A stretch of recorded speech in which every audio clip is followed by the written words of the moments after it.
Welcome to In the Box Seat. Been a good week in greyhound racing in South Australia. Last Thursday night at Angle Park we saw 40-20 get back to his absolute brilliant best when he defeated Satanic Cash. Satanic Cash jumped brilliantly but was crowded up on the first turn and went back to last. But 40-20's time of 43-2 was as good as any stayer's been running in Adelaide, and it certainly paves the way for a tremendous race this week. The Stayers Cup, sponsored by BGC Industrial Supplies, and it's worth $7,000, and at last we've got the big three in the one race: Satanic Cash, 40-20 and Calden Mayhem. So we will see which is the greatest stayer in South Australia on that occasion. Also down at Strath, the Bale Dogs have been, the last couple of meetings have been absolutely killing them, winning 7 races a week ago and something like that again at the weekend. But honours at Strathalbyn went to Yvonne King. Only has a small team of greyhounds. She had 3 in the one race at Strath and she got the trifecta, first, second, third, with the clean sheet, adding to its very good Strathalbyn record in winning, and the 2 kennel mates running second and third. Our special guest on In the Box Seat this week is Mike Giniotis. Now, very interesting man. I think you'll enjoy listening to him today. His kennel is in absolutely best form at the moment. Of course, he was one of our bigger trainers years ago. Recently, he scaled back and he's more of a part-time trainer these days. He just dabbles with a few dogs, but he's got some nice ones at the moment. A few of the What Price dogs. Wandy Prince knocked over Dark Duo last week. Everlasting Love. He's got a very good litter by Hallucinate out of Red Penny, and I think there's a heap of winners out of that litter coming very soon. So we'll have that at the end of this particular segment.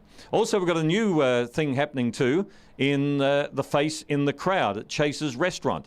We've got a prize each week now for the person who is featured in the crowd at Chase's Restaurant. So make sure you have a look each week, and if it's you, get in touch with GRSA and claim your prize. That'll be on every week, so something to look forward to from the diners in the very impressive Chase's Restaurant. As far as the major events coming up this week, we've got plenty happening interstate, and as I look at my notes, we find that interstate we've got the Macro Meets Sapphire, which is, of course, at Sandown Park.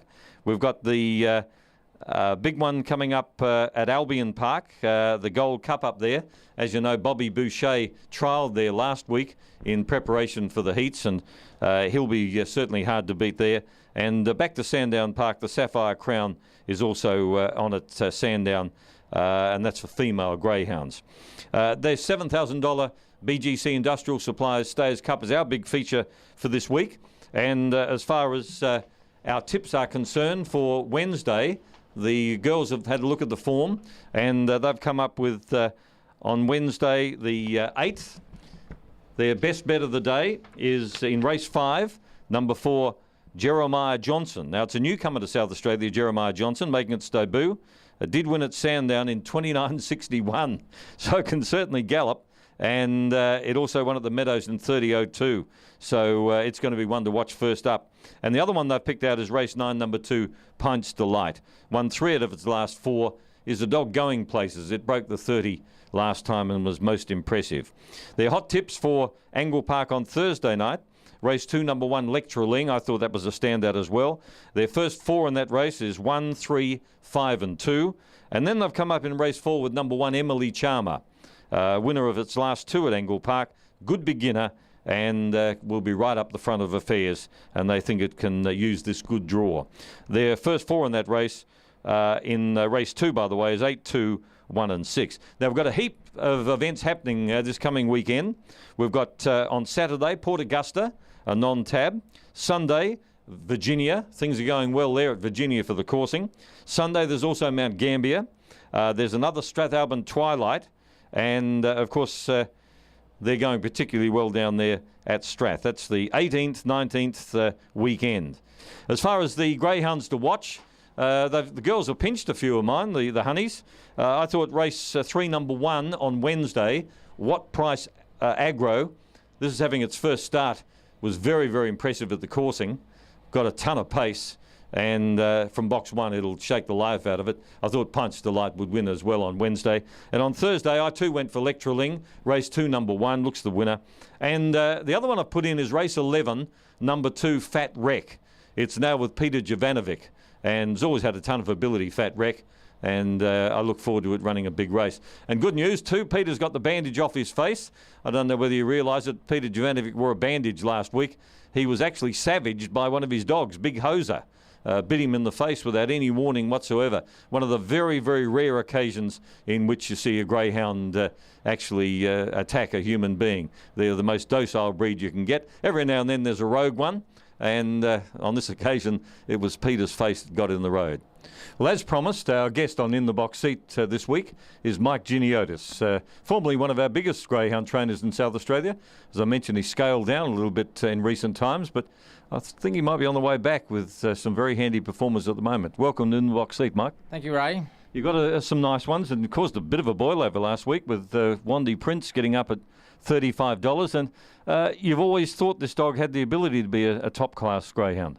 Certainly, prior to having an accident, breaking a bone, he did make it up to grade 2 level. He was a sub-30 dog on trial night, so he had it in him, and unfortunately we had the 6 months to recover with that injury, and he's come back probably better than ever. And you've also done a top job with the What Price dogs from Melbourne. You've had 2 or 3 of those, and they all have plenty of ability. Certainly, they've had a great record in Melbourne before coming here, but the follow-on lure has done its trick with both of those dogs, and they're now keener, and they're happy to go around Angle Park, and hopefully there's plenty of wins left in them. And you've done well too for the Butlers with Everlasting Love. It's been a nice, quiet little achiever here too. Again, a fair while in between drinks with her. She did look as if she had the potential to go places. A couple of sub-30 wins early in the piece, but a groin injury took its toll on her, and she's just coming back into some form now after having a season as well. So, yeah. Now, I'm tipping one of yours on Wednesday. What Price Aggro? It's drawn the red in a maiden. Did very well at the coursing. How will he adapt to the track? He's improving all the time. Of the 3 new What Price dogs I've got, he was rated the least, but he has improved with every run I've given him. I've trialled him with the others, and he's progressively getting better. And as you said, at the coursing, he's improved from running 15.50 times to his last course on Sunday. He was beaten half a length in 15.08, which is an exceptional improvement. So having been beaten, but in that time, that puts him in good stead. And watching the trials and watching the results, I noticed you've got some nice youngsters by Hallucinate out of Red Penny. Are you happy with them? That's them. That's What Price Aggro and that. One ran second at Gawler, first up the other day. She did, and they haven't had 500 metre running, so for a first up performance that was very credible. Her own time was 31.14, so I probably didn't expect that, and I think there's some improvement in them still. So, in your heyday, when you were full swing, how many dogs did you have back then? I've got a licence for 40 dogs, and I've had up to 40 dogs on my property. Not all races, but probably 20 racing dogs, and that's down to 9 at the moment. So that suits me a lot better. Especially if they're 9 handy ones. Yeah, that's right. If you can get them that can run and compete, then 9 is ample. That's still stretching it in terms of maintenance of the dog. I guess the only problem you're going to have in upcoming weeks, you've got a few that are around the top grade, so you might have to double up a few times with George and Pete and Wandy Prince, etc. Sorry. Wandy Prince will probably stay in over 500 for a few more starts yet, but the other 2 dogs can go further.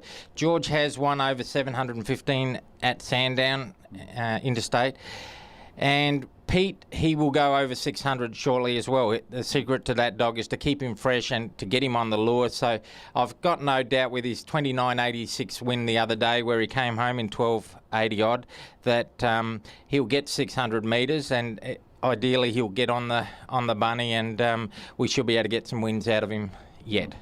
Well, you're having a great run at the moment. I reckon it'll continue. Enjoying things again? Yes, it makes a difference. You had to stop and think. No, that's right. If you get a few winners, it makes it a lot easier. Certainly does. Well, thanks very much, Mike. Thank you, Ray. Mike Giniotis, our guest on In the Box Seat. Now, don't forget, this weekend it's Gawler on the Sunday night, it's Strath and Mount Gambier and Port Augusta the week after. So we'll get the people in the office to fix that one up for us. But any other information you want, particularly with the new Gawler meeting every Friday starting up on July 1. Every Friday at Gawler, it'll be about 12:30 through to about 3:30, and another option to win with your greyhounds. Hope you've enjoyed In the Box Seat. Don't forget to look it up every week on grsa.com.au. Have a great time, everyone.